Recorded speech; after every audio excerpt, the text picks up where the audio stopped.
Hello friends, welcome to Dipta's Patsala. Today we will discuss the chapter cell structure and function, and in this chapter we are going to learn about discovery of cell, shape, size and number of cells, structure of the cell and also about the function of cell.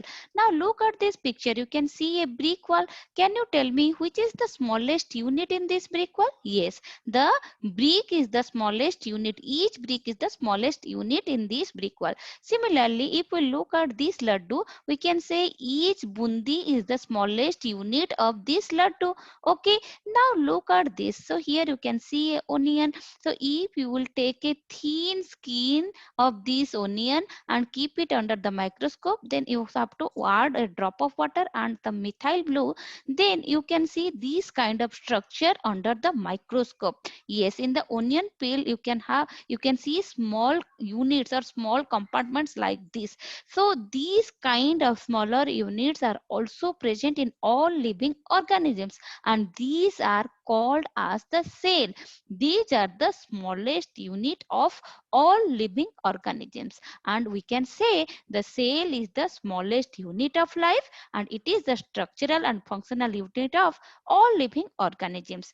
New cells arise from pre-existing cells, and all organisms are composed of one or more cells. Now let's talk about the discovery of cell. So in the year 1665, the scientist named Robert Hooke first observed the cell while he was doing experiment about the cork cell. So cork is nothing but the bark of a tree. Okay, he was curious to know why the cork is floating in the water.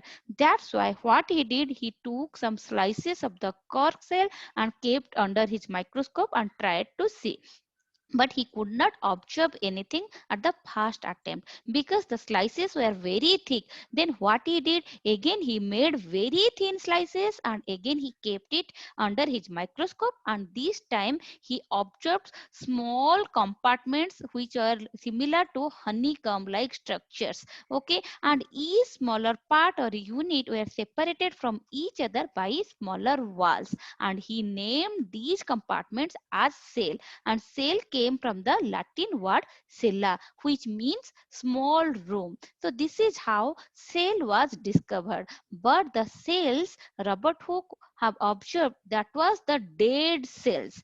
Then in the year 1674, the scientist named Anton van Leeuwenhoek, he observed the living cells for the first time. Okay, then in 1883, Robert Brown discovered the nucleus, which is one of the most prominent component of the cell, and we will talk about the nucleus afterwards. Now let's talk about the number of cells. According to the number of cells present in the organisms, organisms are of two types. They may be unicellular or they may be multicellular organism. Okay, so what are the unicellular organisms? Organisms made of only one cell are called unicellular organism, and a single celled organism performs all the necessary functions that multicellular organism can perform. For example, the processes like ingestion, digestion, excretion, growth and reproduction are also carried out by the single cell. Here in the picture you can see some of the example of unicellular organism. First one is the paramecium, which looks like the shape of your sandal, and this is the amoeba having irregular shape. This is the cell of bacteria and this is the yeast cell. So all these are unicellular organism. Then what about the multicellular organism? Multicellular organisms are those organisms in which body they are having more than one cell. Multi means many and cellular means cell. So multicellular organisms have more than one cell in their body. In the picture you can see all the insects, animals, plants, even human being, they come under the multicellular organism. Okay, so we spoke about the unicellular organisms, how the single cell carries all the body functions. But here in case of multicellular organisms, they are having different body parts called as the organs, and each organ are having having different kinds of cells. In the picture you can see how different organs are having different types of cells. Okay, so here as they are complex organism, the cells they combine to form the tissue, and the tissue combines to form the organs. For example, the nose, the heart, these are our organs, or we can say the lungs, everything, these are the organs, and the organs they combine together to form the organ system. For example, in human body and other multicellular organisms, we are having different organ system: respiratory system, excretory system, digestive system.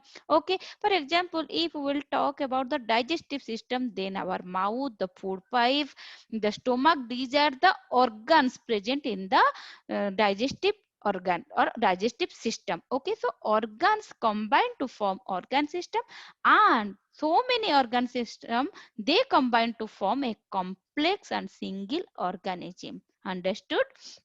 So now let's talk about the size of the cell. So the mycoplasma, or it is also known as PPLO, pleuropneumonia like organism, that is the smallest cell, and the size is about 0.1 micrometer.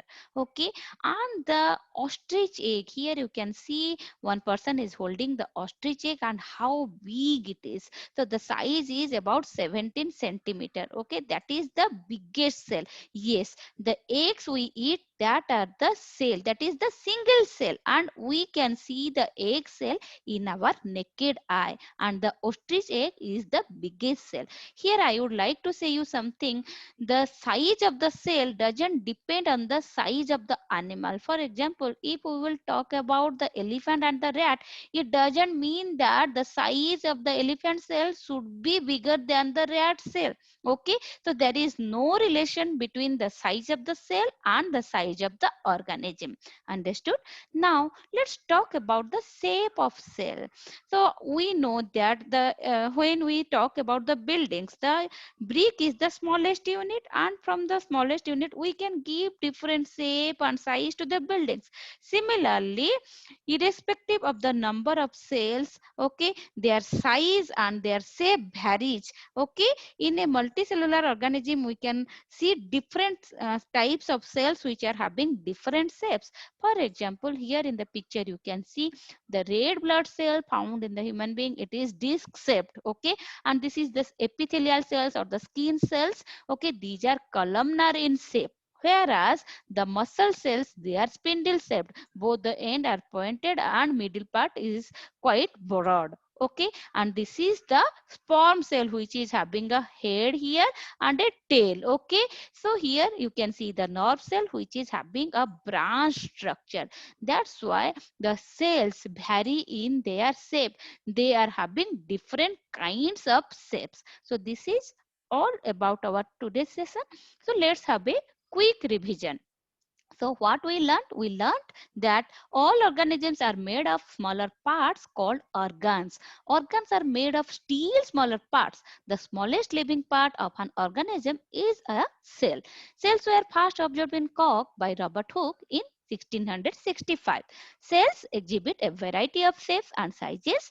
Number of cells also varies from organism to organism, and thus some cells are very big enough to be seen with the unaided eye. For example, hen's egg we can see. Some organisms are single celled while others contain large number of cells. The single cell of unicellular organism performs all the basic functions which is performed by a variety of cells in multicellular organisms. So this is all about our today's session. Hope you enjoyed the video. If you are having any doubt, please write it in the comment section, and don't forget to like, share and subscribe to my channel. Thank you.